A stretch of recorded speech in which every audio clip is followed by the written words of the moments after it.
Happy Monday, happy Yom Kippur as I am recording this. I'm a man of my word. So today, I don't know if we'll be able to do this in an hour. Don't go to sleep, computer. There we go. Okay, thank you. I have DaVinci Resolve running in the background. Yep. Thank you for that, DaVinci. Hey, Frederick, good morning. Let me turn on caffeine so that if I'm not active, it's not doing anything. Okay. Talked about this last week. Dave from Faulty Wire Games was kind enough to give me the go ahead to not only check out their Project Sunflower tabletop role playing game, which is in development, but share it with you all, or y'all, as they might say, or you out there, you. So I thought I would do that. I don't know if I get it done in a day, in an hour or so. I have a little bit more than an hour, but we'll see. And I'm drinking tea for the working man. This is that kind of dim sum tea I've mentioned off and on. So it's, let's see, part pu'er, part, what's the camo, what's the flower? Starts with a chrysanthemum. And I also add a little oolong on top. A little custom blend of my own design.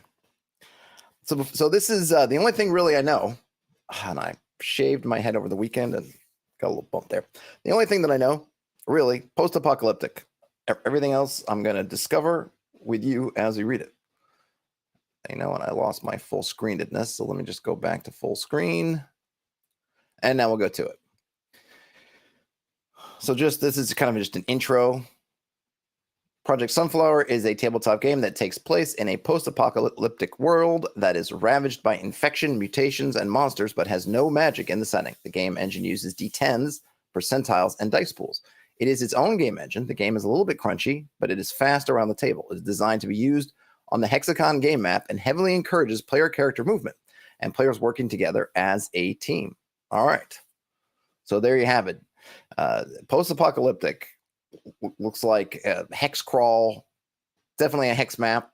Presumably there'll be some hex crawl elements, potentially a little bit crunchy, but supposed to move fast, and uses D10s, percentiles, and dice pools.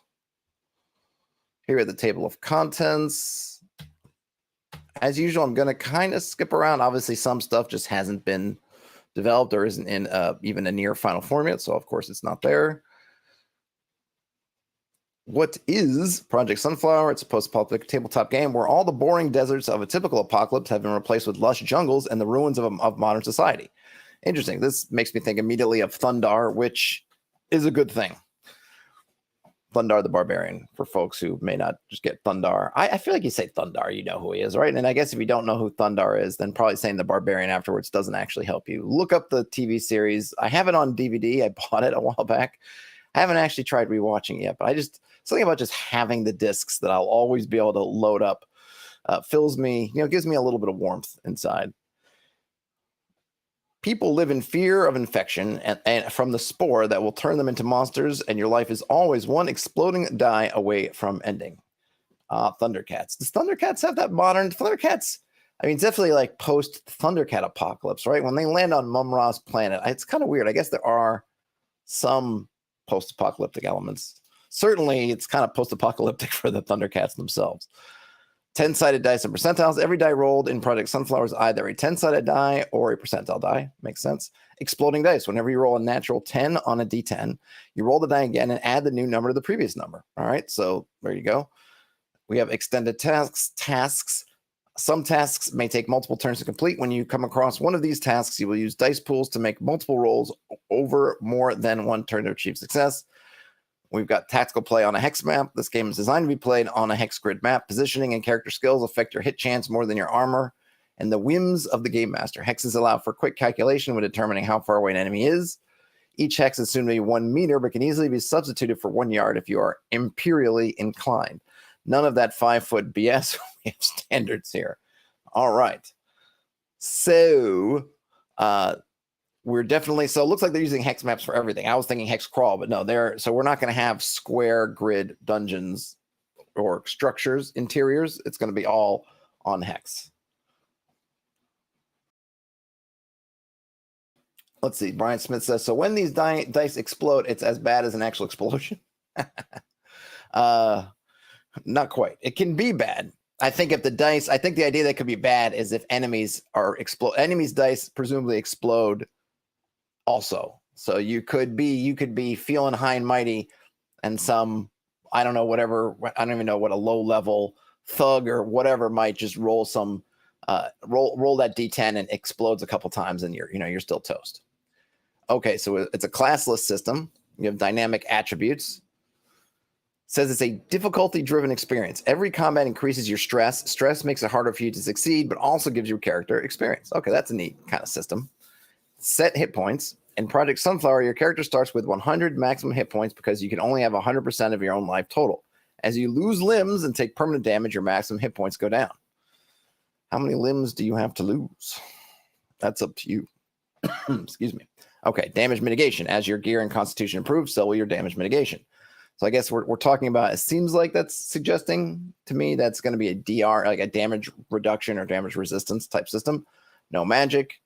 We've got infection. Every time you are dealt damage, you have a chance to become infected. Infection eventually turns you into a monster. As a monster, you will turn on your party. All right, so you don't want to be a monster unless you do. Okay, so there we go. So I think that's a good summary of everything we need to know about the system. I am definitely curious on the settings, so I'm going to read at least some of this.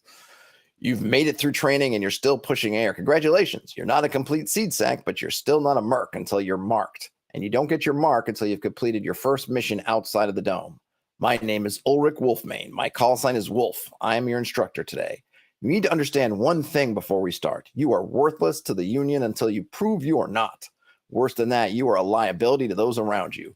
You will not survive in the Spore Lands unless you understand the Spore. You can't understand the Spore until you know how we got here. That is why our first lesson is history. I will not be wasting my breath on anything that isn't on the test. Early in the 21st century, people relied on oil. Oil is like spore fuel, but it didn't grow everywhere. People had to drill it up out of the ground, and it was extremely valuable. Entire nations had economies based around oil. Mercenaries and soldiers died fighting wars over it. Humanity's entire way of life revolved around the energy made by oil. Countries that didn't have access to fuel crumbled. Countries that had oil prospered. I cannot emphasize enough how necessary oil was to humanity. Evergreen Biological engineered a plant they called Project Sunflower. Haha. You know Project Sunflower as the Spore. It was engineered from lichen, which is a type of algae and fungus that coexists and thrives together. Project Sunflower's purpose was to replace oil. For a while, it did exactly that. The plant grew everywhere, replacing the need for oil and providing humanity with unlimited fuel. This infuriated people that made a lot of money off oil. Project Sunflower didn't need to be pollinated, and animals wouldn't eat it. Project Sunflower was so successful, in fact, that it outgrew crops and outcompeted in every natural environment. That is fancy science words for we can't grow food. Instead of fighting for fuel, people fought for food, and our forests were being replaced by one giant monocrop. It was a big effing problem. Once more, Evergreen Biological had the answer. This time, it came in the form of a virus designed to enable animals to eat the spore and to stop the spore from reproducing. Simply put, it was a cross-kingdom mutagen. It could infect plants, animals, and fungi. If you want to know more about that, go be a scientist. For a while, the virus did what it was supposed to do. Sunflowers kept in check, and stuff got better. In nature, no virus could infect plants, animals, and fungi. We should have left it that way. Luckily, mutations didn't start with people. It took time, and that gave intelligent people an opportunity to prepare for the coming apocalypse. It wasn't until people began mutating that there was a public outcry. By then, it was too late. Our governments had spent too long engaging in partisan finger-pointing to know how to do anything but placate their donors. Evergreen Biological said it was competitors that made the mutations. Their competitors said it was Evergreen Biological that made the mutations. I wouldn't say anything too loud because I have two brain cells to rub together. While the Merc unions might give you freedom of speech, it doesn't give you immunity to bullets. And you're not really in the union until you've gotten your mark. At any rate, around the same time creatures started mutating, the spore started growing a new type of fruiting body. You know these fruiting bodies as spore sponges. Spore sponges spew tons of spore into the air that cause spore storms. The virus that mutates effing everything rides the spore right into wounds and lungs. That is likely how all of you will die if you don't just get eaten first. As more and more people died from the mutation, the old governments crumbled, and without their subsidies, many of the bloated companies of the past crumbled with them, which, as we all know, is the silver lining on this spore storm. Now that the obligatory history has been covered, it's time to move on to something more important. This is the spore as it is now. The other ish on the test, this ish will test you. Everything I have ever seen says that spore helps plants and animals adapt to the world around them. It does this at an alarming rate. The spore will cause a dandelion to evolve from a cute little flower to a massive tree in a precious few generations. It'll also help grow that sprout into a tree in just a few weeks. I was attached to a convoy for a while, providing security for one of the shipping corps. We stopped at the same bridge every day to check if it was good to cross. In the 4 weeks I was running that op, I've seen a sprout the size of your dick grow into a tree so large we had to cut through the center of it to continue the run. Wasn't quite expecting that. The spore will cause an animal to mutate faster than you can ish yourself. They will grow new limbs. They will sprout teeth. They'll become stronger. The mutations are random, but they always seem to benefit the infected creature or to help it spread the infection. I'm sure you've all seen mutations before. Plants and animals mutated by the spore are universally more violent to the uninfected than previously imaginable. Plants that never had thorns grow them and seek the nutrients of the living. Animals lash out without regard for their own safety with teeth and claws that will eviscerate even the most well-armored vehicles. When a crew member becomes infected, it is only a matter of time before they become a feral. When you learn a crew member is infected, you will have to make the hard decision. Take them out now and have one less gun, or roll the dice and pray they don't take you out first. Many mercs have lost their life to a friendly face stretched across a spore monster.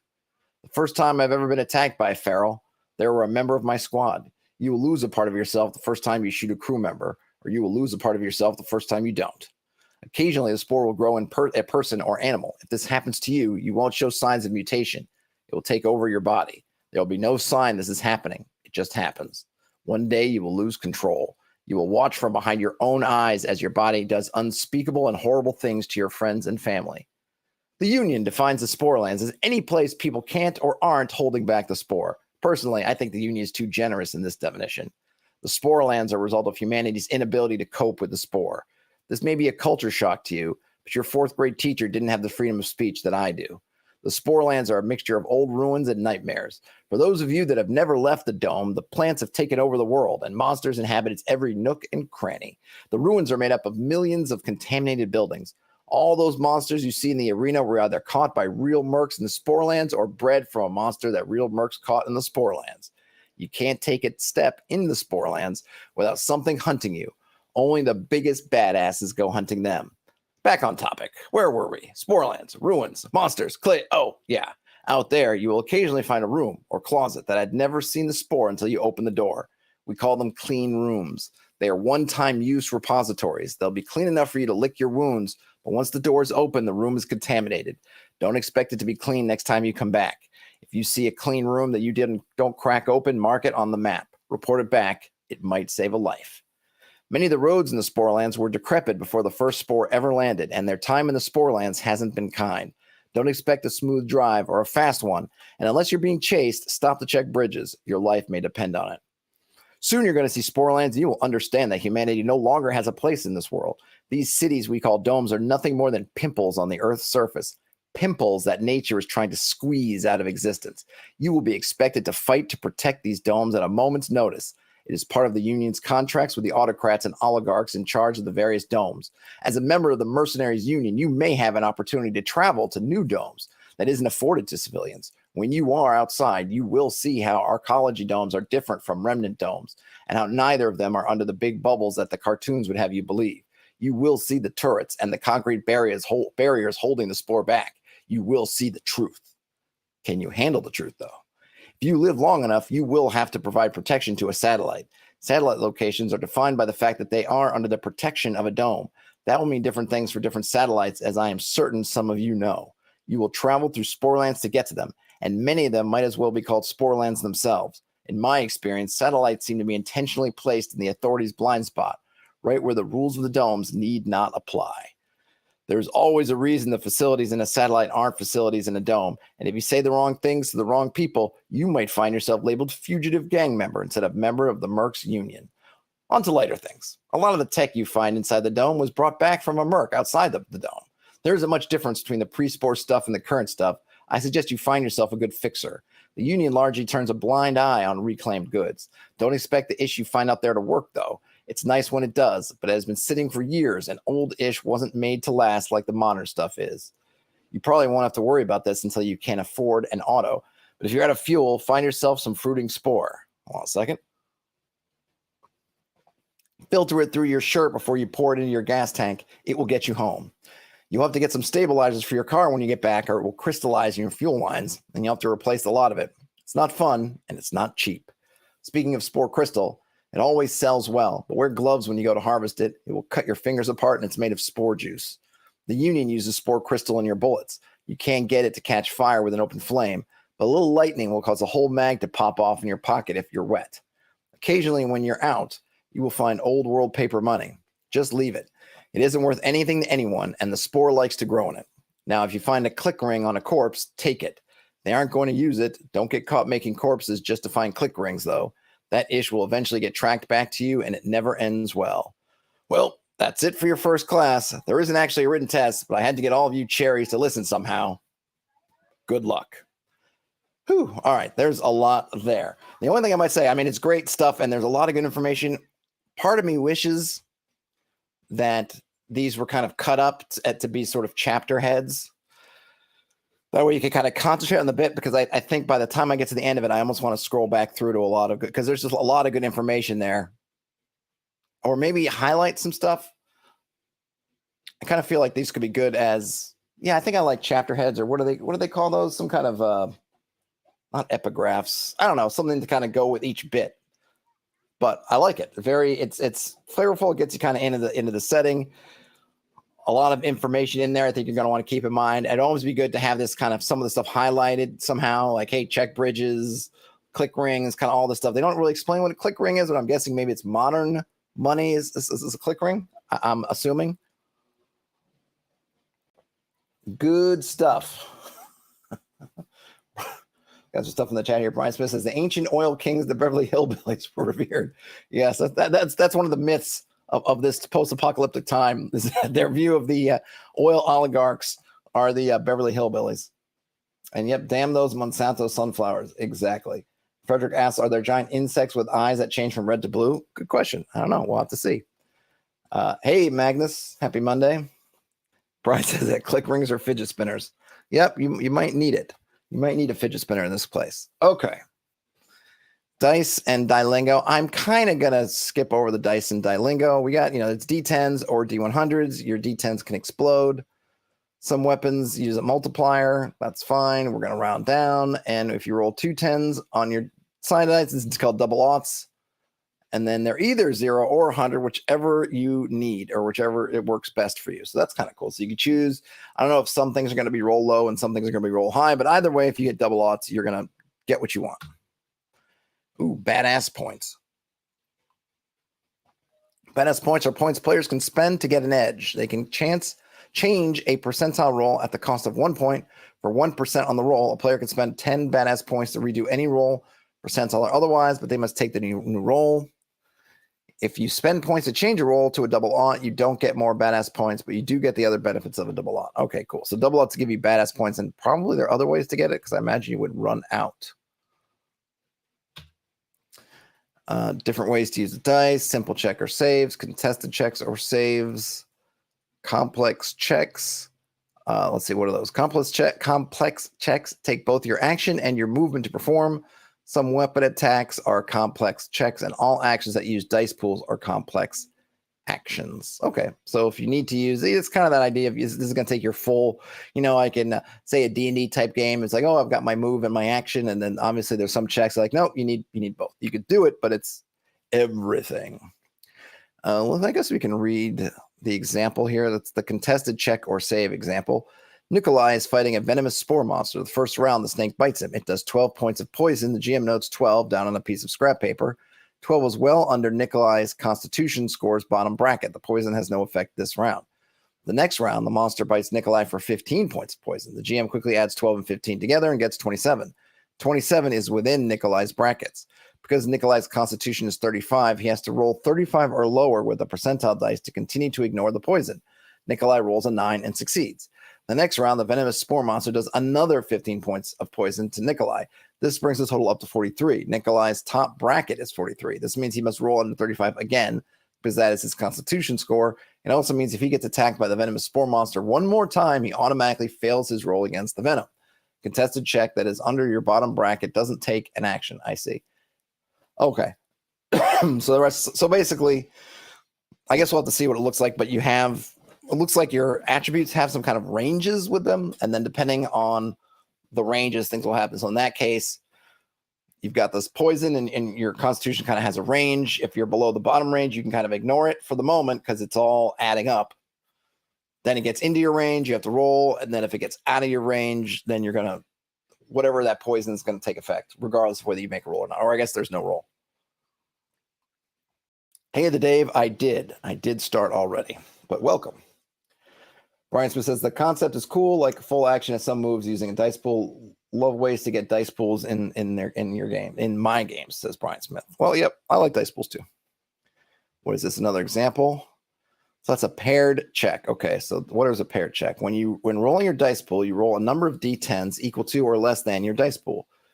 These dice are matched up with dice rolled by the game master. It may take you multiple rounds to successfully match a dice pool. You don't replenish your dice pool in between rounds. You are attempting the same task. All right, so yeah, this one, probably an example is good. So here's the example. The game master will refer to this lock as a 3d10 lock. They roll 1, a 4, and a 10. You have 5 dice in your dice pool. You roll your 5 dice in hopes of matching the 1, 4, and 10. On the first turn you roll 2 10s. The first 10 obviously matches with the GM's 10, but when a player rolls a 10, it is treated as a wild card and fills a spot of either the 1 or the 4. You put it in the 4. During this time, the other players are fending off a wave of spore creatures. The tension is rising. If you don't open it next turn, you will be overrun.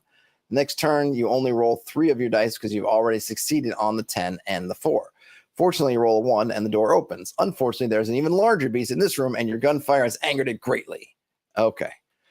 So this is kind of interesting. So it's not, because when I first thought that, I'm like, oh, he rolls a 1, 4, and a 10, so you got to be 15. But no, that's not it. You actually have to match the dice. There's a bit of a Yahtzee kind of element in here. So the lock is 3d10. And for locks, I think that's really kind of neat because it mimics a lock. Or, I think of a combination for a safe, and so now you're trying to find, or like a lock where you have to find, there's, 3 different, whatever the things in lock picking you have to pick. And so now you got to find them. Obviously 10s are good because it looks like 10 not only would match a 10 if the GM rolled a 10, but also you get an extra. And then you got to match the other 2. So having the tumblers, right? Tumblers in a lock, is that correct? I think that's right. So it's kind of neat. It seems almost a really good matching up of sort of what's happening in the fiction with a mechanic, a type of mechanic. Okay. Additive checks. Occasionally, you need to roll a number of dice equal to your die pool. When this happens, you'll roll the dice in your die pool and add them together. Unless otherwise specified, the 10s explode when you're rolling dice like this. Okay. I think that one's pretty straightforward. So I'm not going to read the example on that one. Roll to hit with ranged attack. Your ranged attack chance can go way over 100%. This is working as intended. For every hex between you and your enemy, your hit chance is reduced by 5 points. Count up the hexes between you and your enemy and subtract the difference from your hit chance, and then roll under that number. If an enemy is right next to you, your hit chance is reduced by half as they struggle to stop the barrel from facing directly at them. All right, so I'll read this one, but I'm probably not going to go through too much of the combat mechanics, assuming that they're pretty straightforward, but we'll see. So this example is you have a hit chance of 120%. There are 7 hexes between you and your enemy. 7 times 5 is 35. 120 minus 35 is 85. That means that you have to roll under 85% to hit your enemy. You have 2 attacks with your weapon. The first time you roll 53. That is a hit. You roll damage for that attack, then roll your next attack.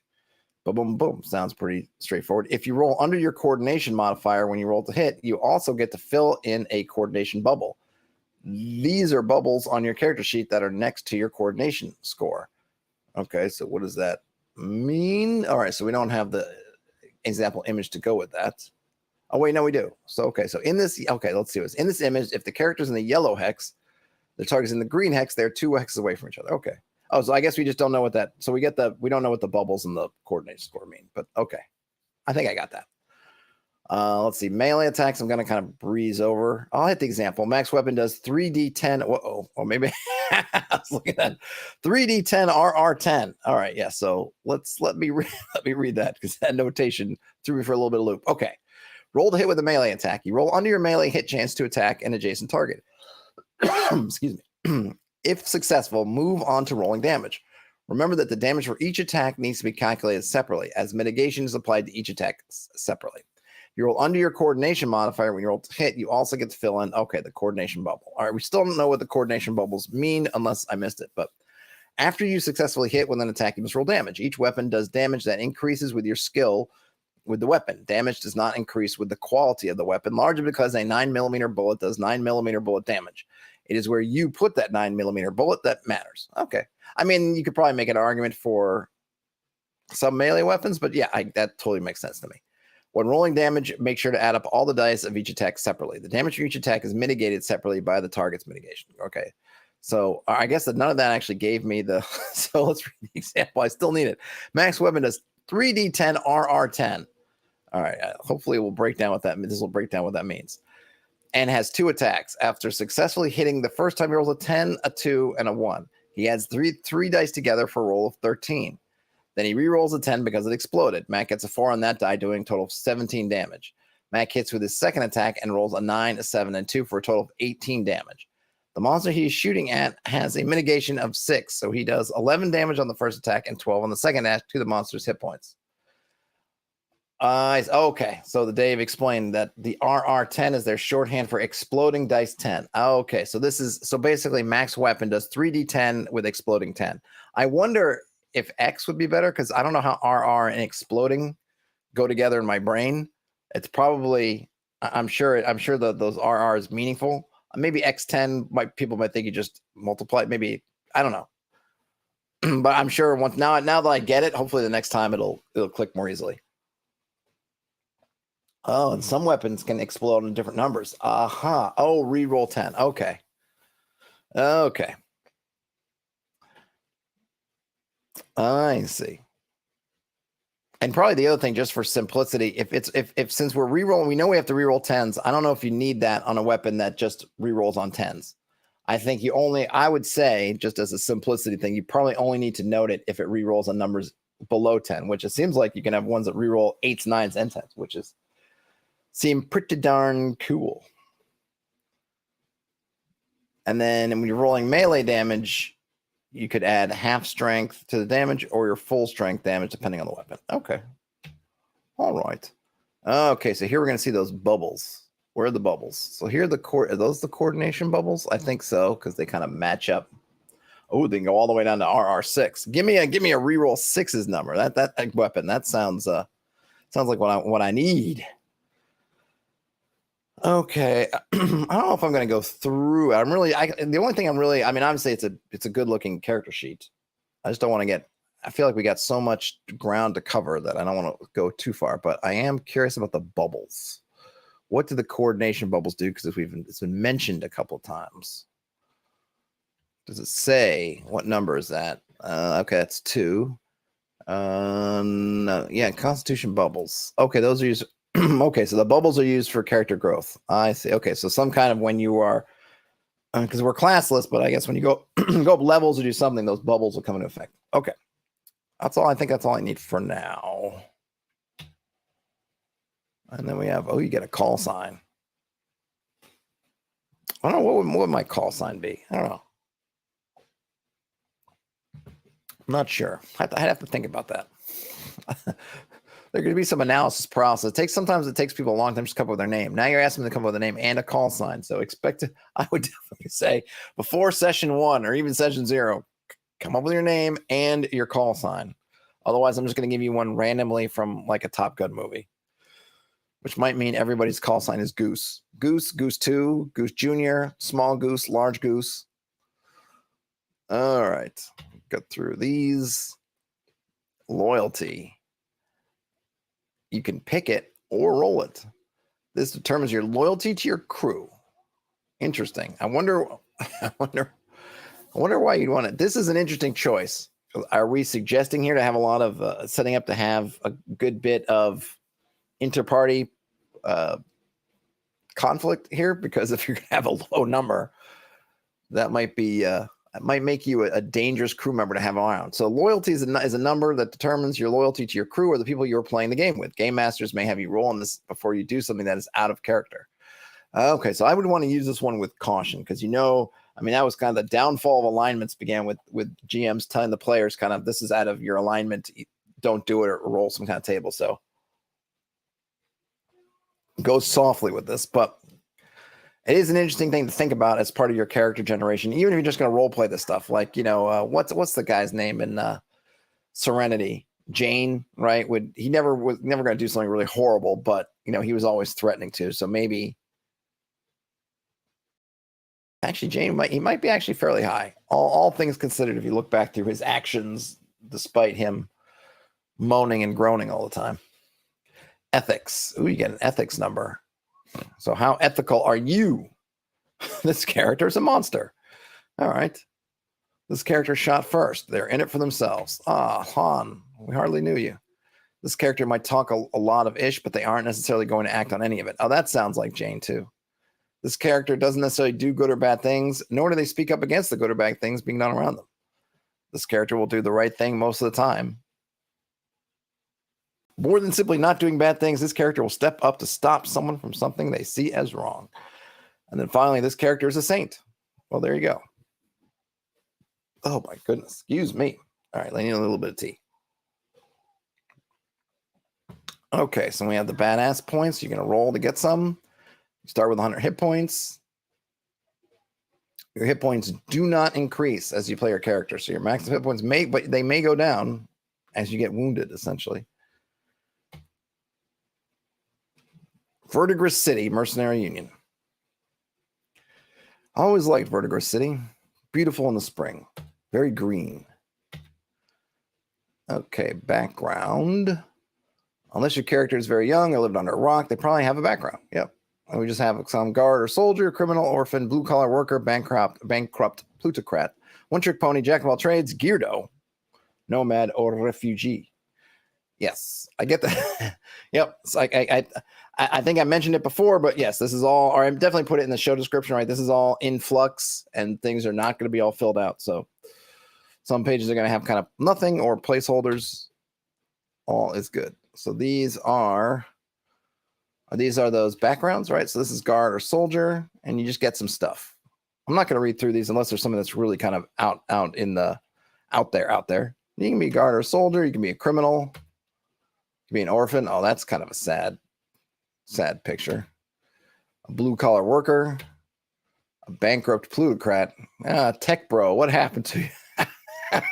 Oh, they got the V-neck shirt. Love it. So apparently V-neck, apparently the style of wearing blazers and V-neck shirts made it into the future.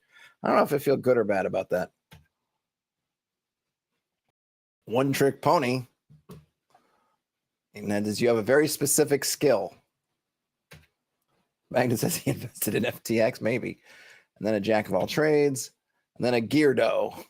Not a weirdo, but a geardo. And a nomad. And a refugee. Oh, that guy, yeah, he doesn't look too good. And then we see we have our attributes, coordination. Okay, so where are the bubbles? I want to know about the bubbles. So coordination is your fine motor skill. I guess we should go through the now that we're here and we actually get more detail. So what are the attributes that we're dealing with? We have coordination, strength, intelligence, communication, constitution, avoid, intuition, and willpower. So coordination is your fine motor skills. Constitution is your body's natural ability to resist injury and infection. Strength is your physical power. Did I miss communication? We skipped. Avoid, how fast your character can move and how well you can get away. So kind of like, I kind of like the split because it's always something that kind of bothers me a little, or bothers me in your sort of standard stats, is how agility is both fine motor skills and quickness.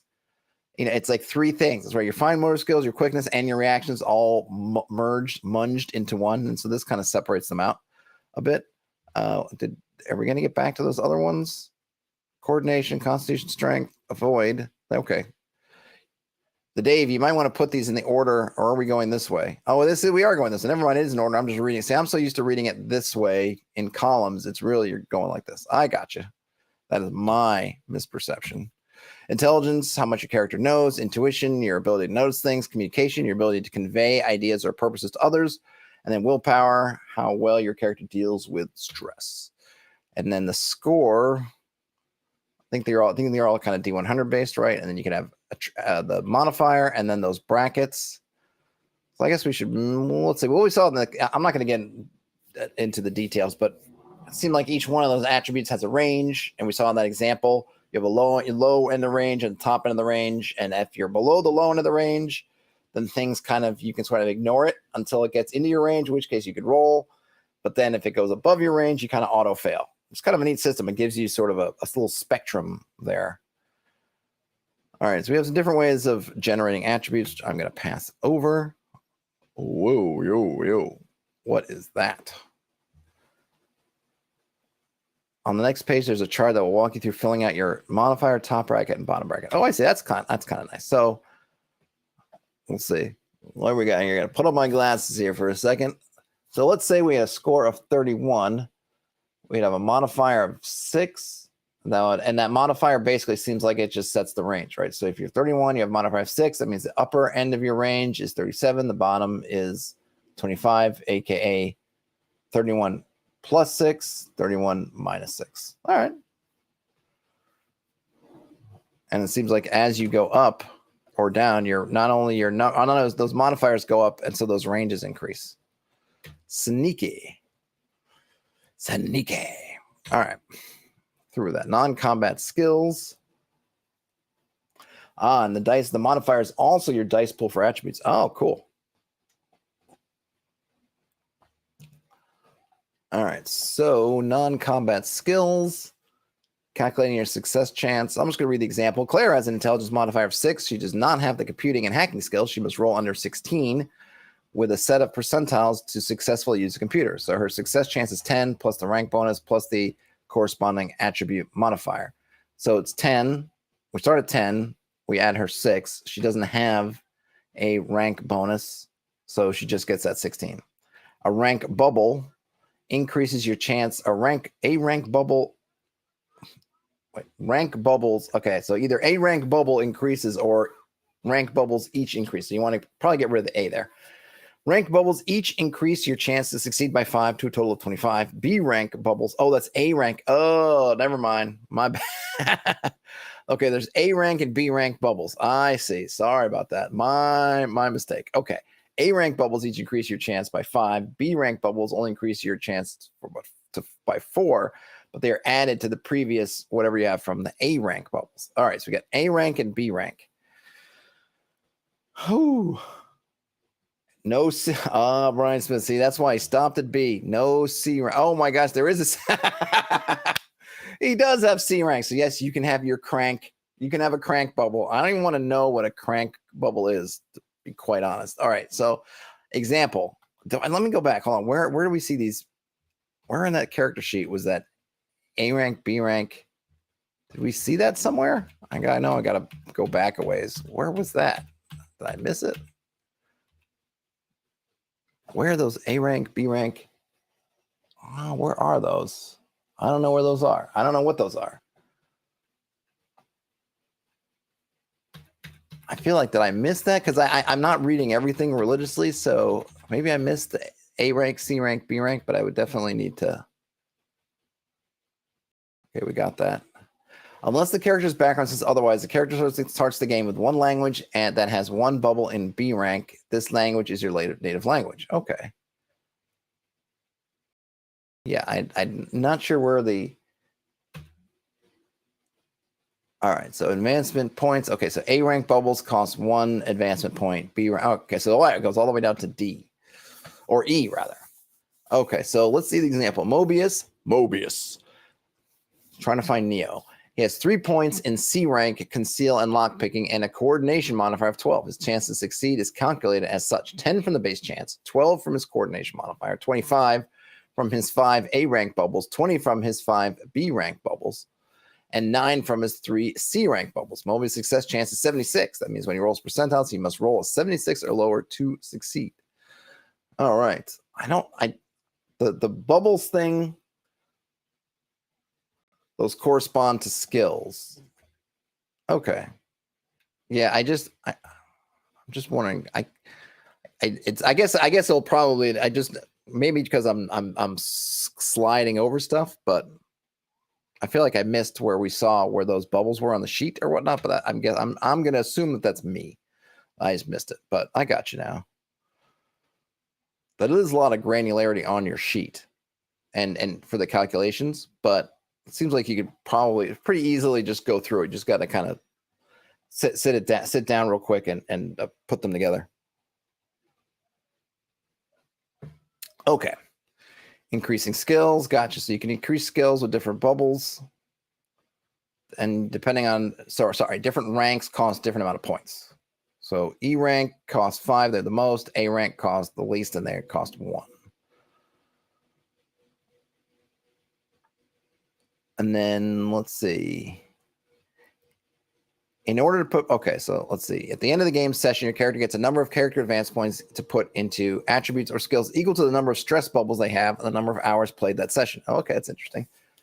In order to put bubbles in B rank, you must first have 5 bubbles in the corresponding A rank skill. In order to put bubbles in C rank, you must have 5 in B. The same is true for D and E. So basically, you have to fill in A's, then fill in B, and then C, and then D, and then E. So you can't just go and I'm just going to go straight and put an E rank. Can't do it. Now, for example, Claire rolls a simple search and salvage check. Her modifier is 8, and she rolls a 4. Claire may now increase either her search and salvage skill, or she may increase her intuition attribute by 1. When you roll a double aunt on a non-combat skill check, either the attribute goes up by 2 or the skill goes up by 2 bubbles. Oh, okay, interesting.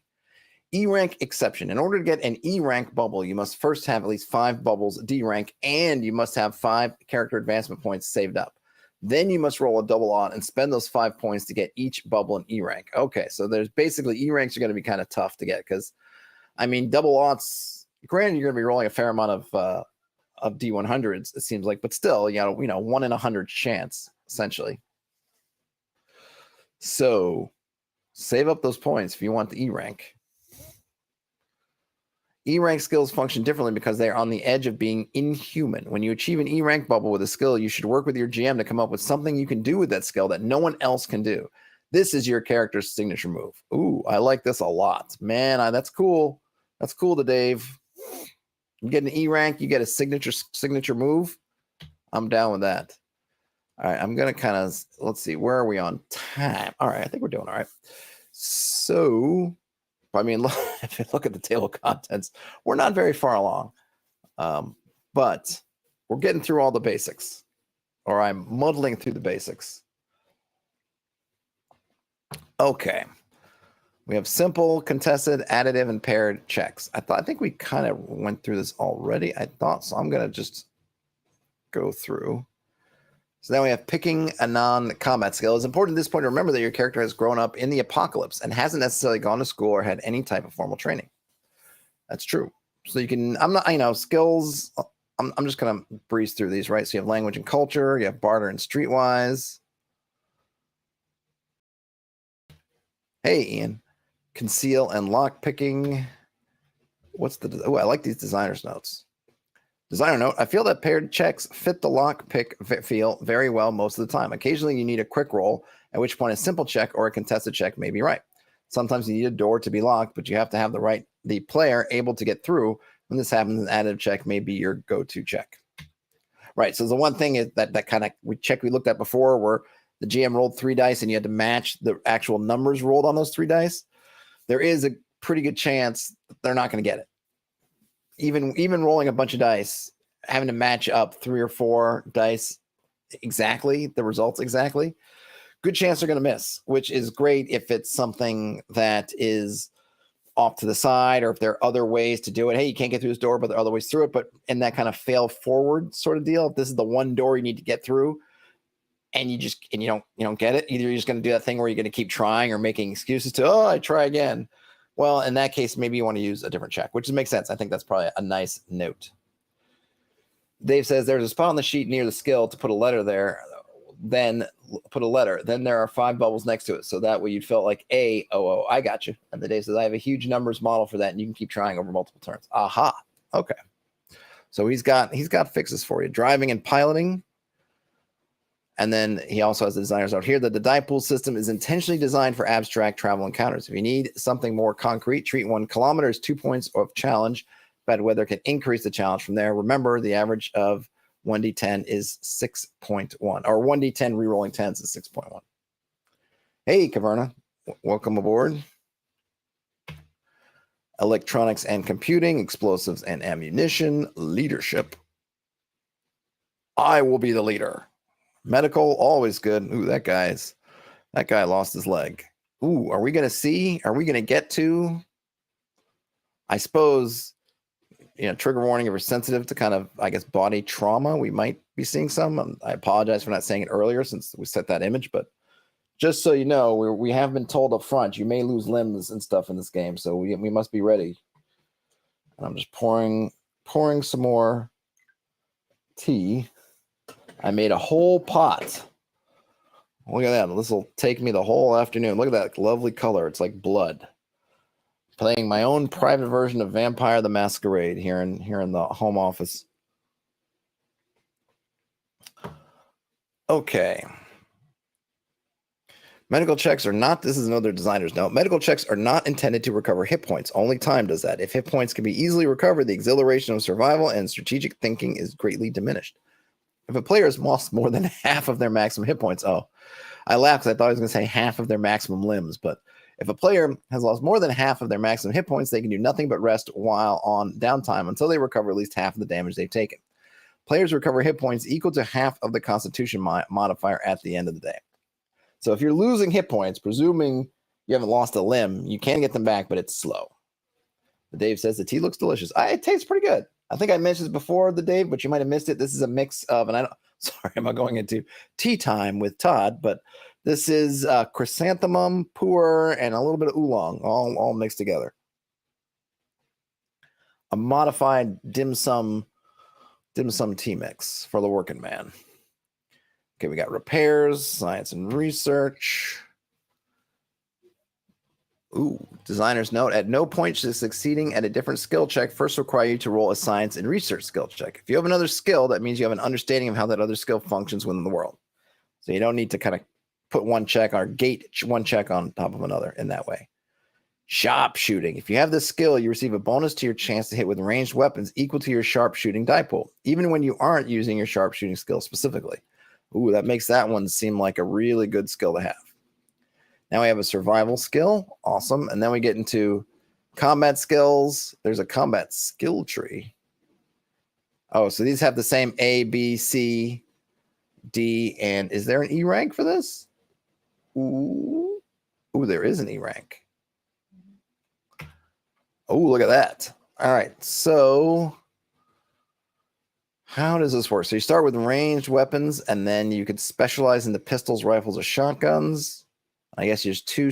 You have to kind of go down the tree. Another one is shotguns before you get into breech load or pump action, and then rifles to dozers or assault rifles, pistols into dozers, or heavy or light pistols. Ooh, nice.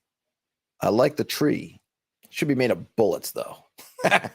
Or actually, it should be. You should find a way to do that out of. I mean, this is a cool picture. I'm not meaning to denigrate the tree picture, but there's a. And I know this is in progress, but if you can swing it, Dave, if you came up with one of those sort of trees like you see in a museum or history or science book for the species, but you actually use pictures of guns, that would be awesome. But that's cool. I like it. We saw the ranged hit penalties. Ooh, friendly fire. Heck yes. Gotta have friendly fire. I do not like games that minimize friendly fire or remove it, which is why I don't like those spells or like what is it? Is it the warlock or the sorcerer maybe who can edit out people out of their ranges? I don't like that at all. You're gonna throw a grenade or launch a fireball or spray from a machine gun. You're gonna have to account for friendlies being in the area. Melee range, thrown melee weapons, all good. So here we have the melee tree. Melee split into one-handed, two-handed, then small one-handed weapons, bladed or blunt, and then standard sized, bladed or blunt. The Dave says players seem to shoot each other a lot. All good, man. It's all part of the fun. Then in two-handed, could be long or pole arms, and then pole arms split into bladed or blunt, and so do long weapons split into bladed or blunt. All cool. All right, specialized weapons, creating your skills, E rank exception. In order to get an E rank bubble, you must first have at least 5. Right, we got that. Each bubble in the E rank. Let's see. Right, we got that too. Do you get to pick your? Yes, a signature move for the weapons. Oh, That Dave says that's why there's the loyalty score. I got you. So here's an example of an E rank in a pistol or in a weapon. Well, it's a pistol, but I'm reading ahead. Emerson's first E rank bubble in dozer pistols allows him to use a complex action to fire one dozer pistol in each hand on a turn. This effectively gives Emerson 2 dozer pistol attacks on a turn at the cost of his movement. Ooh, that's nice. I like it. A character gets one of these skills for each E rank bubble they achieve. It is the character's responsibility to know their skills, whether it is your B rank rifle skill or your D rank dozer rifle skill. Your job is to know your skills and when they apply. That's a good point, right? It's not up to the GM or referee or whatever we're calling that person in this game, but it is up to you as the player to know your stuff. I like that. I really like the idea. I'm gonna have to try to figure out. I really like the idea of getting so good at something, or getting that you can pick and get a signature kind of move. I'm not sure how that would work in kind of your ye old D&D style game, kind of old school D&D style game, but I'm gonna have to ponder that because I really like that idea. And it's a nice reward for a player sticking it. Because you got to do several things. You got to be lucky because you got to roll the double odds. You got to be saving up those advancement points, which means you're not saving them on something else. And so you have all these things come together. Of course, you have to have used up your ranks to go through the rank. So I can dig it. Can you dig it? Yes, I can. Okay, I'm going to glide over this. We just got our weapons. Dave says it takes a long time to get an E rank. You really have to earn it. Yeah, it sounds like what I mean.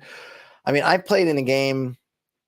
A sci-fi game, and I've mentioned this before, over probably 15 years, and I can probably count the number of double aughts we rolled. And this game was one that where rolling percentile dice was the main mechanic used, and I could probably count on one hand, at least in my memory, of double odds that people rolled. So you get an E rank, man. Savor it.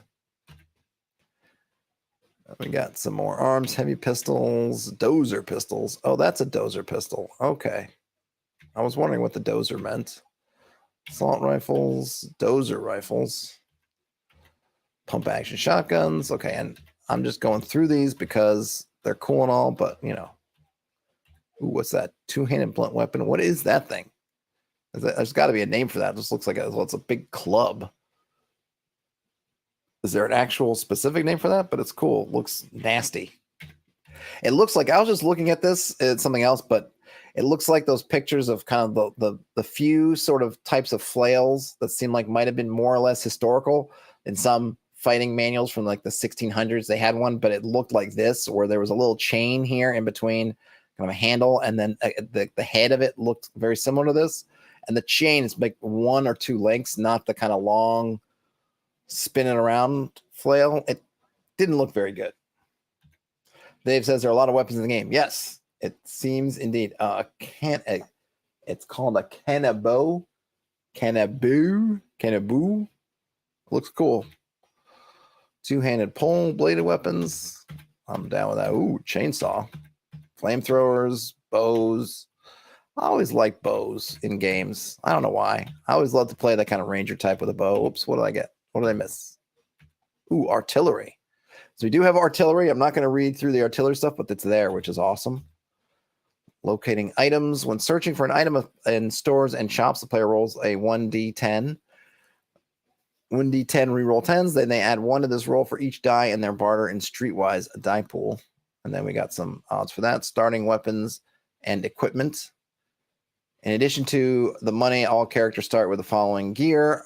You get a free ranged weapon, a melee weapon, some armor, some face masks, some tactical gear, a components pouch with some bandages, a brick phone, some basic goggles, a flashlight, an ID card, keys to your bunk, some C rank antimicrobial spray, a cleaning kit for your A rank weapon, and then 2 sets of basic clothing and a personal hygiene kit, because you know what? Take care of yourself.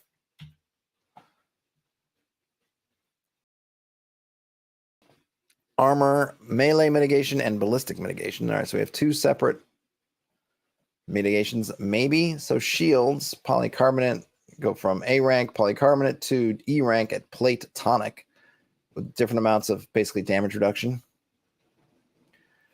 Let's see. So what is melee in mitigation is equal to your armor's melee rating plus half your constitution modifier, and your ballistic mitigation is equal to your armor's ballistic rating plus half of your constitution modifier. Okay, so it's half. You get to add some constitution either way. The Dave says it's a two-handed Japanese mace. Okay, it looks kind of mace-ish, so that makes sense. You have some movement reduction, soft armor, flexible armor, hard armor. A minute and an eternity. Carlos racked his shotgun. It was his last shell. The beast in front of him hesitated. Everything went quiet. From behind Carlos, a razorback pit deep in his armor. From behind Carlos, I would put a comma there. From behind Carlos, comma, a razorback bit deep into his armor, lifting him from the ground. One of its other heads grabbed at a kicking leg. He jammed the barrel into one of the creature's many eyes and pulled the trigger. The head that had his torso let go, but the one with his leg writhed, smashing him about. Jujubee ran up to the flailing beast. Her mace bounced off its thick skull. Frantically, her eyes darted back and forth, finally landing on a street side. The creature slammed Carlos against the ground. 1, 2, you could hear his bones cracking. The razorback was just getting started as its other head snapped at Carlos. Jujubee slammed the sign through Carlos's leg. Carlos's body hit limp on the ground. Matt grabbed Carlos from under the beast as Broken and Nikolai released hell on the creature. It was a lifetime before the razorback quit thrashing Carlos's lifetime. In the hospital, Juju handed Carlos a prosthetic fashioned to look like a peg leg. You always fancied yourself a pirate. Ba-dum-bum. All right, so that's a brutal way to lose your leg. Oh my gosh. Ouch. Ouch and a half. With a what kind of sign was it? Like a stop sign? Ow. That's making my leg itch. Sometimes you got to do it. It was either lose the leg or you lose Carlos. Do we have prosthetics come up on here? Or do they not? Let's see. This is just items and equipment. I don't see prosthetics. There might be another page. Oh, there it is. Prosthetic. A basic prosthetic, a mechanical prosthetic, or a sensing prosthetic. Nice. Then we have some equipment decisions. I'm going to just motor on through unless I come across something that seems... All right. So I read collapsible buttstock as collapsible buttock. I was wondering, what is a collapsible butt? But not, okay. Now, having read it correctly, I get it. But for a minute there, it threw me. Components, computers, duct tape. Got to have duct tape. Flares, flashlights. All right. We're moving. We're motoring. 10-foot, yes, 10-foot poles. Come on, why not? Well, there you get some. You can go all Luke Skywalker with the mechanical hand. Radios. These look like scopes. What is this stuff? Oh, spore crystals. Yep, valuable stuffed animals. Tack gear, nice. Tarps, handy. Drugs and alcohol. Yes, please. What's a boost? So a boost removes stress immediately, which is kind of good or bad, right? Because sometimes you got to get rid of it because you're just not, makes it really hard to make rolls. But stress is also how you helps you, what is it? Helps you level. It does something for you, right? Having the stress, so, or gives you more points to spend at the end. So kind of a double-edged sword to remove the stress. Oh, so if you take some ice, you can't gain more stress for, wow, 1d10, reroll 10 days. Overtime reduces the effect of stress to -2 per bubble over your willpower instead of -5. Aha. Okay, so we got types of actions again. I think I'm going to kind of slide over these mostly. You can use a weapon in each hand, but you can only attack with one per turn. Additional guidance. If the game master doesn't want to check to have a chance of failure, they shouldn't have the player roll on it. Yep, that's a good advice. That doesn't really get, not to say it doesn't get mentioned up, but it's one of the things that I think it's, right, it makes so much sense, and yet I see a lot of this stuff about it. Some people just like to have players roll the dice. That's the thing I've seen. But players just like to roll dice. You know, I don't want them to know they can't possibly succeed. Players don't want to know they can't, but you just end up with these weird spots as having asked them to roll. It makes them feel like they can, so they might spend way too long trying to do something that ultimately is undoable. I don't think whatever the pros of having people roll for things they can't actually do, I don't think they outweigh the cons, at least to me. Character movements, walking, running, jumping. Dave says you get more experience from having stress. Drugs affect your experience, but let you function longer. Yeah, it's cool. That's really neat. I mean, I get it's a neat tension there, because as was said, stress is going to help you get points, but it's hurting your ability to maybe finish what you're trying to do. So at some point, you feel like we got to get this thing done. So I'm going to roll back my experience a little bit, or limit how much experience we get at the end, so that we can actually complete the thing. And of course, then you're trying to wrestle with, is the reward of completing it more than me? Of course, also more than, worth more than my experience, but also could be like, I don't think we're going to have this alive.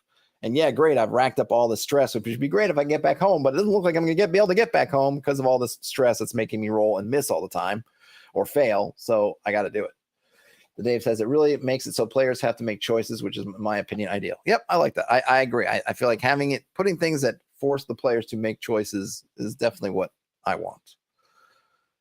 Okay, we got movement stuff going through allied taxes. I'm just going through these because they're there, which is great, but not the thing I want to spend too much time on. So we have chase mechanics. Should I read through the chase mechanics? In a chase, the entities being chased are called the prey, and they are running away from the predator. During the chase, the prey will work on two things: slowing down the predator and running faster than their buddies. That's true. Slowing the predator. On each turn, the prey will start by telling the game master how they plan on slowing down the predator or otherwise increasing the gap between them.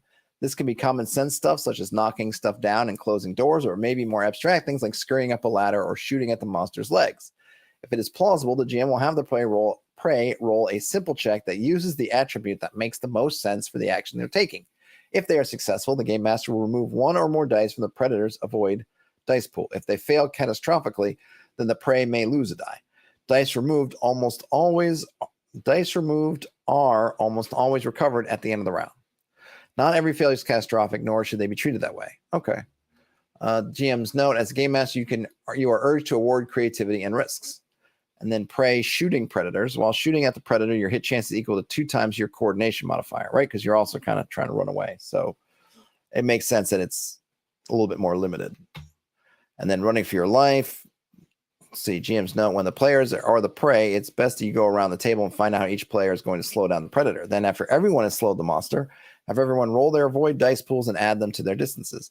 You can delegate a player to keep track of these numbers. It does have a bit of like a skill challenge feel to it, which isn't a bad thing. I mean, I'm not the hugest skill challenge fan, but it does fit some things pretty well. And these I feel like chases are one of the things where it does work well, though in the skill challenge, since generally it's the table. In this case, it seems like it's more each person's kind of on their own, which again, we have loyalty and things like that, which help simulate the idea that some of the less scrupulous, less ethical party members may choose to, just try to get ahead of the slower ones. So there's some interesting, there's like part chase, but also part race in there, if that makes sense. All right, on the predator's turn, they roll how many dice are left in their dice pool after the prey has slowed them. The total is subtracted from each prey's distance total, giving the prey their current distance. Next round, if you haven't escaped or been caught, this is the distance you add your avoid modifier to. If your distance is 0 or less, you have been caught. If your distance is greater than the predator's avoid score, you have escaped. Well, see, easy peasy. I'm going to skip vehicle chases because presuming they work about the same. The Dave says you can shoot your buddy and keep running, then your buddy is food and you aren't. Yeah, I could see that happening. Absolutely. Absolutely happening. Uh-oh. I don't know if that's the Razorback, but it doesn't look good for that guy. I got my money. He's going to let go of the ladder before that, whatever that thing is, lets go of his leg. You need another street sign there. Okay, we got some pictures, which are cool. An example vehicle chase. And I appreciate, I'm not reading through these examples, but I appreciate them because examples, a lot of times we don't get enough, especially when we're doing like a brand new system, which this is, right? Because it's its own, not just a setting, it's setting in a system. Examples are good.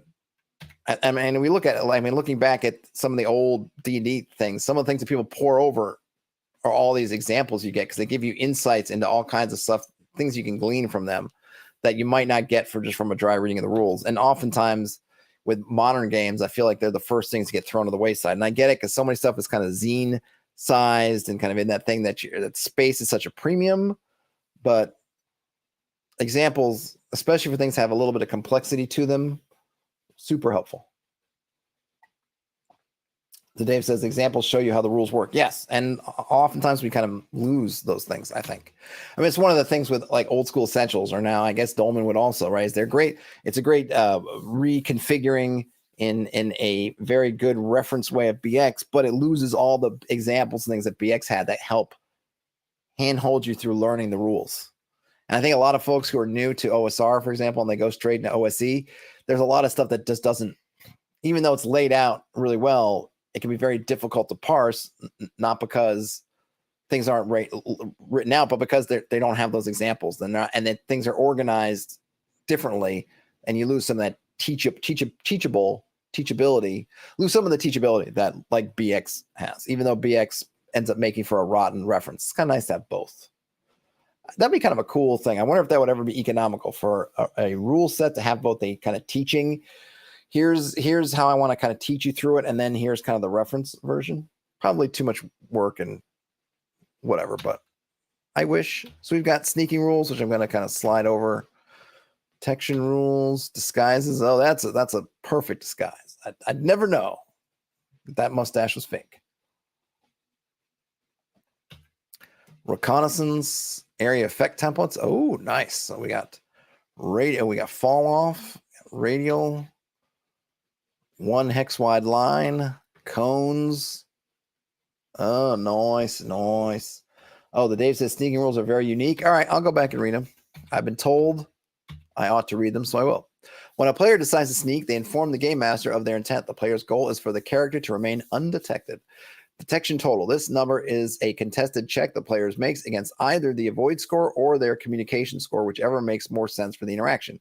The detection total goes up every time any of the characters might get detected. When a player fails a check against the detection total, they get caught. Reminder, if a contested avoid check is under the player's avoid bracket, they can ignore it. Once the number goes into their bracket, they have to roll under their avoid score to continue to remain undetected. If the number goes above their bracket or they fail the check, the character is detected. So remember, we have that. You have that kind of buffer, which is kind of another neat idea.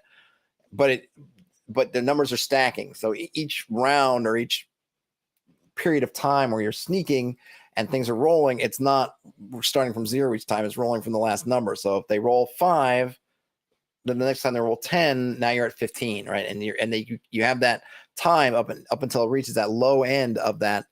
In the game, they're calling it a bracket, that kind of buffer zone you have. And then once you're in that zone, or rather you're coming out of that buffer where you don't need to care into that zone where, okay, now I got to roll dice. And then you have a certain amount of room in there. And then if it goes above that, then it's just you're out of luck, which is another thing that I like. I think it's an interesting way of handling things. Okay, so every time a die is added to the detection roll and that die is re-rolls, the player gets 1 stress bubble. The detection total goes down by 1 every round. Whenever a character might get seen or noticed, the GM rolls 1d10, re-rolling 10s, and adds it to the party's detection total. If 2 or more NPCs are in a group when a character might get seen, the game master increases the re-roll of the die by 1 per additional NPC and adds it to the tally. No re-roll can be increased beyond 6. These rolls are made immediately when the players might get detected. All right, so here we got the example. 3 NPCs are in a room. When the character peeks in, I think you want P-E-E, or rather P-E-K, not P. This is a mountain peak. I think you want peek as in peeking with your eyes. Peeks in to find the server. The first one sees them, and the other 2 turn to look. The game master rolls 1d10, re-roll 8s, because of the 2 extra people, and adds it to your detection total. The detection total doesn't trigger a detection check yet. The player says, oops, wrong room, and the NPC is not realizing the player doesn't belong, go back to talking about their weekend. This is kind of an interesting wrinkle, because we always think of it kind of in the D&D sense of sneaking as you're just not being seen. But this is a little bit, so this is where examples really helpful for me, I think, helpful for me as a player and as a GM, in that the sneaking part. So in this case, you were detected in the sense that they saw you, but you're not detected as a hostile. Your quick thinking or whatever means that you're noticed. but not detected. You know, your true nature isn't detected. You've been noticed, but people think, oh, you're just a worker, whatever. You haven't been exposed yet. But that number went up. So presumably as they're going down the hallway, the next time it's going to be up. And that kind of simulates the fact that, okay, this was a little bit off, but not off enough to make people notice. But now on top of it, maybe in the next place you are, you're someone who even like an everyday worker is not supposed to be there. And so, you know, it's still going up. So that example actually pretty handy. The Dave says it feels more realistic how sneaking actually works. Yeah, it sounds like it for sure. Okay, I'm sliding through these templates. I'm gonna breeze through combat. But we have crit hits, we have jams, critical misses, we do have fumbles. You can get multiple attacks. I like these I guess spore rats. Pretty cool. Nice illustrations. Ooh. What are those things? The ghillie suit? Isn't that what those are called? So you can have partial concealment and full concealment. You can have cover, ammo, sneak attacks. Coup de grace. Nice to know coup de graces are there. When a target receives a coup de grace, they must make a constitution check. If they fail the check, they die instantly. If they succeed the check but don't roll under their constitution modifier, they have fatal damage, but they may continue to take actions on their turn while they bleed out. That's rough. If they succeed the check and they roll under their constitution modifier, they take normal damage from the attack. All right, that's kind of a neat way to do it. So the coup de grace is not quite as extreme as it is in your sort of other games where it's just because like oftentimes the coup de grace, I won't even roll. It's like, hey, you slit their throats, they're dead. In this case, there is a little defense of that, which is probably good in this case because with everything going on, it seems like in this kind of game, there might be more of a possibility that you're going to be subject to a coup de grace. You know, in the kind of your D&D type games, it's pretty rare. I would say really rare that you're subject to a coup de grace kind of thing. That's not, you know, basically it's like you've already died. Oh, we took it down to 0 hit points. And then kind of as the fiction for dying, they slit your throat, do something, right? And usually you're not going to end up in a coup de grace situation. But I can see in this game that might come up more often than you might think. I think. Maybe. And then you have attribute damage. So coordination damage. Basically, each one of your attributes can take damage. Some creatures deal damage to your character's attributes. This is usually through different types of poison, but may accidentally be done by non-poison sources as well. A character's attribute reaching 0 doesn't necessarily kill the character, providing their crew is able to help them out of their situation. Characters recover attributes at the rate equal to half of their attribute modifier per day at a minimum of 1 point per day. I actually like that. I'd like to see more where you have attributes as kind of living numbers and not sort of static numbers. Wounds, injuries, and infections. I think so. I'm over the hour. And where am I? Let me see. Where am I in the book? I'm about look like I'm halfway. What is below? I'm wondering. I can go a little bit further, but I'm wondering whether. Let's see. What do we have left here? So we got hit points becoming affected, mutation stress, character advancement, downtime. I think I'll go until I get to table of missions. So let me go through the rest of this part, or at least kind of skim through, and then probably at table of missions we'll stop for there, and then we can maybe come back to it maybe tomorrow. So wounds, injuries, and infection. Every time a player takes damage after mitigation, they receive at least 1 wound. Wounds are marked on the character sheet in the wounds section. If at any point you have more wounds than your constitution modifier, the GM rolls a constitution check for your character in secret to see if your character becomes infected. That's pretty nasty. Dave says, it is a pretty chunky book. Yes, it is, but it's thorough, which is good. This check is rolled for every wound you have over your constitution modifier. So you keep taking wounds, you're going to be taking chances. Highly infectious areas. At the end of the round, if your character's in a highly infectious area, the game master rolls percentiles in secret and adds your wounds to the die. If the number rolled is 100 or more, you become infected. Ouch. For this roll, a double odd is considered 0. It shouldn't be immediately obvious to a player that their character is infected. Okay. So kind of like you don't know you're infected, but you are. Oh, this is kind of interesting. When you take damage after mitigation, you also receive a constitution bubble. When you have a number of bubbles equal to your modifier, constitution modifier, your constitution score goes up by 1. Oh, that's cool. So there's kind of a nice little, you don't want to take damage, but at least if you do, you kind of get a little bit better at taking damage, presuming, you don't die.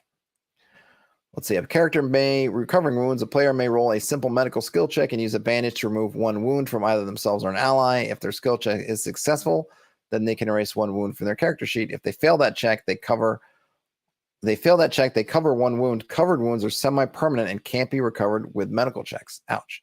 Without successful medical assistance, wounds are recovered at 1 per day. Okay, so then if you kind of bungle that chance, then you just have to get one at 1 a day. So you want to succeed on those medical checks if you can. Normal wounds are recovered before covered wounds. Aha. All right. That's also interesting. Catastrophic damage. A character becomes catastrophically damaged if they take more than half of their current hit points in damage from a single hit after mitigation. When a character becomes catastrophically injured, they must roll a willpower check for a stress bubble and then roll on the critical damage chart. Ooh, so there's a critical damage chart. Catastrophic damage that lands on a limb that is already missing and is negated entirely, but the prosthetic on that limb is destroyed. Well, see, if you have 3 prosthetic limbs, you got some buffer. This still requires a willpower check for a stress bubble. Circle where it hurts. Nice. All right, so torso, 29% torso, and then you got, basically for your legs, your groin, your arms. Then you get to your neck, your ears, your head, or your face. Oof. Okay, here we go. So if a character takes catastrophic damage to their face, it destroys their mask and their goggles if they're wearing any. If the character fails their stress check, the stress bubble they gain is permanent. If you live long enough for this to heal, the scarring on your face will be horrific. Yeah, I imagine that would be. I'm not going to read all those, but you get the gist. You do not want to take catastrophic damage. Oh, and if you get it on your lower legs, this is how you're going to. So catastrophic damage is also how you're going to lose limbs. If you were wondering, we hadn't gotten around to how you lose your limbs. That's it. Hit point reduction is done from your damaged hit points first. This means a character that takes 90 damage after mitigation is left with 10 hit points. When this damage causes them to lose their leg, they will continue to have 10 hit points, even though their maximum hit points are now 85.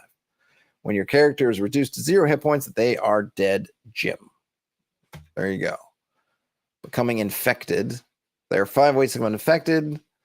I think we saw that: wounds, and being in a highly infectious area. And you could breathe in a spore while not wearing a mask. So another reason why you don't want to get shot in the face beyond all the other ones is you don't want to lose your mask. And you might consume contaminated food. I guess they have to say this because of the possible inter-party conflicts, and of course NPCs, I suppose, as well. Or you're intentionally infected. And here's a designer note: a person may be able to hold their breath for a few minutes when they are sitting at the table. When you're carrying a lot of gear and weapons, being chased by monsters and trying not to die, you need that air.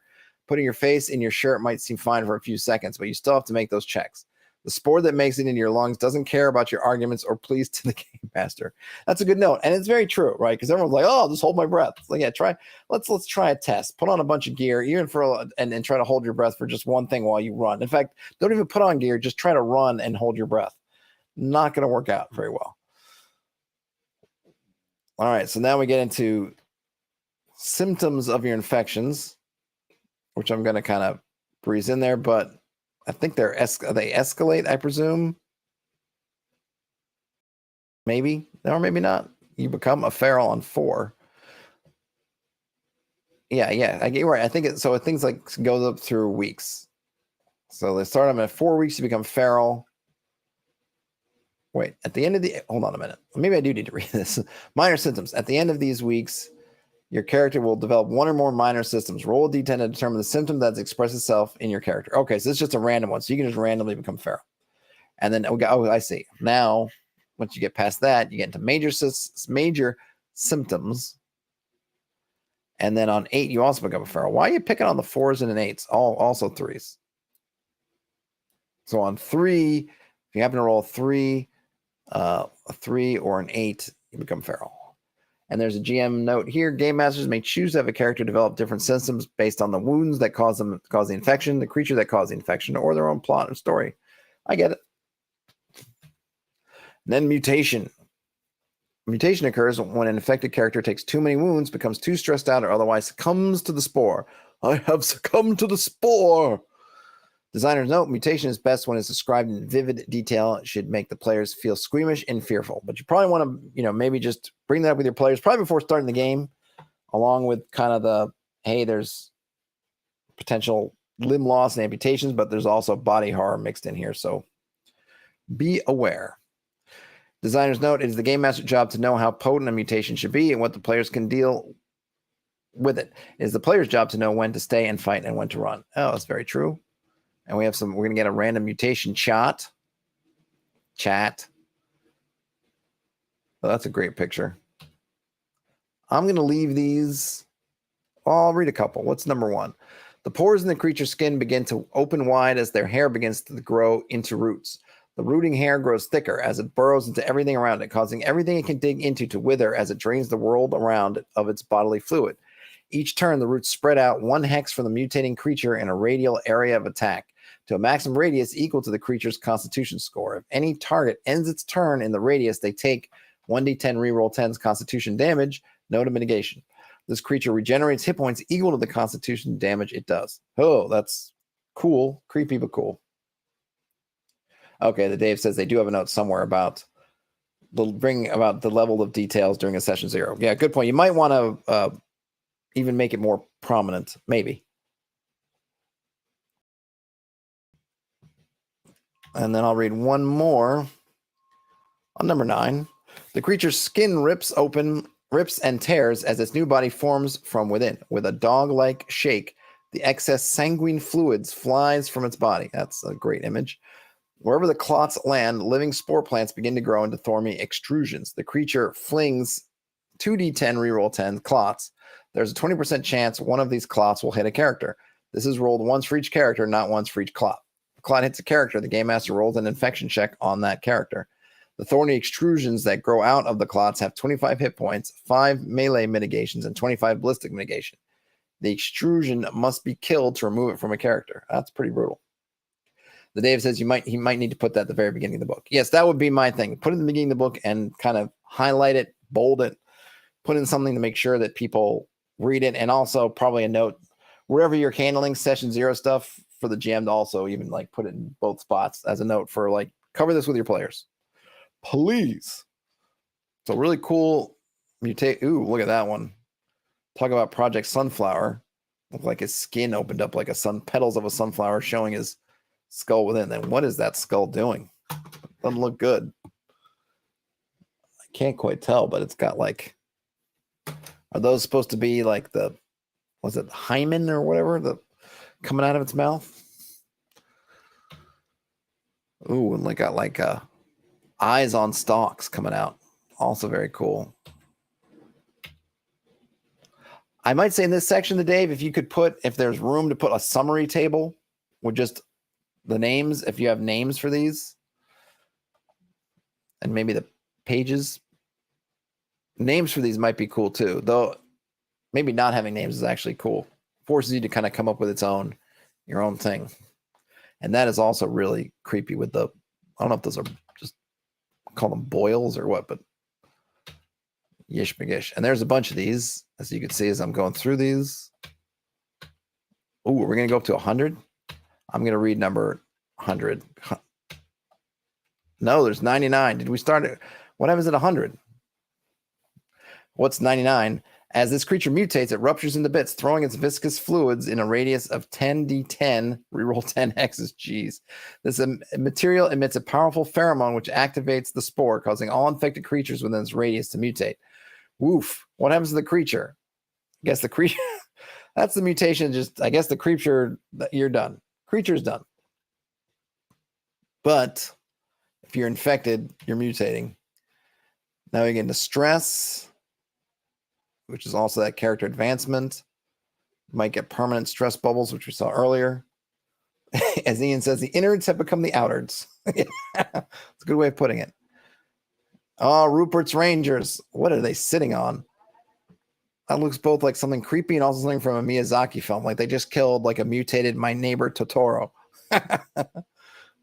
Character advancement. Get your bubbles. And we get downtime. 1 day in the real world is equivalent to 1 day in the game. So he's following the AD&D's Gygaxian sort of thing for downtime, which is cool. It is intended that each player at the table will have 2 or 3 characters that are all part of the same crew. Each player will only have one character on a mission at a time, as not every person in the crew will go out on every mission. People need time to relax and lick their wounds. That makes sense. I think more games, especially ones that are kind of deadly and where healing is hard to come by and whatnot, have that kind of thing where you have multiple characters. I mean, I used to have, in my one sci-fi game, I think I had 8 or 9 characters, and I would just sort of play them at different things. It was really important. I would send my like A-list character, my or I guess using the lingo here, I would send my E-rank character, and then maybe at the beginning or something I thought was less deadly, I might send an A-rank character because I want him to start to gain stuff up. It works fine. It worked fine for me. Working a 9 to 5 in between missions. All right, so now we get to the table of missions. So I'm gonna close it here on the table of missions. Dave, thanks so much for letting me read it. Folks, this is work in progress. I'm not sure where it stands in terms of this is like an alpha, beta, somewhere in between. Obviously, there's still stuff that needs to be written, and references and material still need to be good, but it's a lot. There is a lot in here already. This reminds me of kind of like a sort of gamma worldy kind of situation, right? We're sort of in because I think Gamma World, at least if I remember classically, kind of took place in the States, like on the East Coast or like the Midwest or the East or whatever.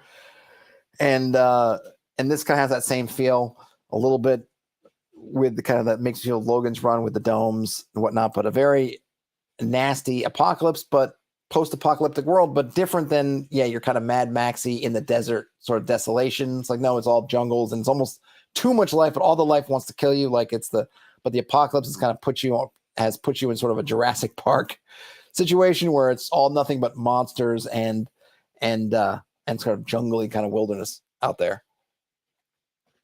Lots of cool stuff. The system, it is crunchy. Seems really interesting.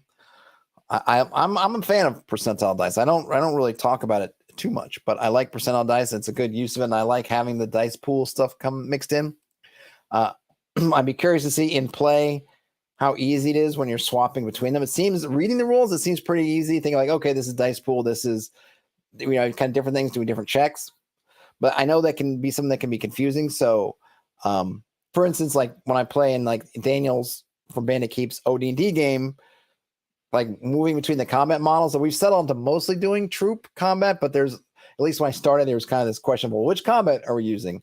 All right, which and in this case, I could say, well, which kind of skill check am I using? So that's kind of, I think it's part of just your experience as a GM and just coming to grips with what I should use, which system I should use where. But there's a lot of stuff in here. I like the setting, interesting mechanics. So all good from my standpoint. The Dave says it is crunchy, but it plays really fast at the table. I can imagine that once you get comfortable in it and everyone's kind of in that groove, how it could be kind of quick moving. So Dave, thanks again for giving me access to it and then letting me share it, folks.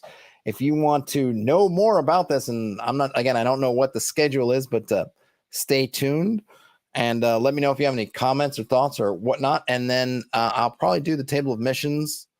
Maybe I'll do it tomorrow. I don't know. We'll see, because I got some other stuff I want to do this week, but maybe I'll just scrub through it quickly just to kind of see what it adds. But I'll probably come back and do it sooner rather than later, because I don't want to let it sit too long and then I'm not fresh in it. But hope you enjoy this regardless. And again, as I'm recording this, it's Monday on Yom Kippur, so happy Yom Kippur to those that celebrate it. If you don't, then just happy whatever day or night you end up watching or listening to this. Game on, everybody. And I'll talk to you later. Bye now.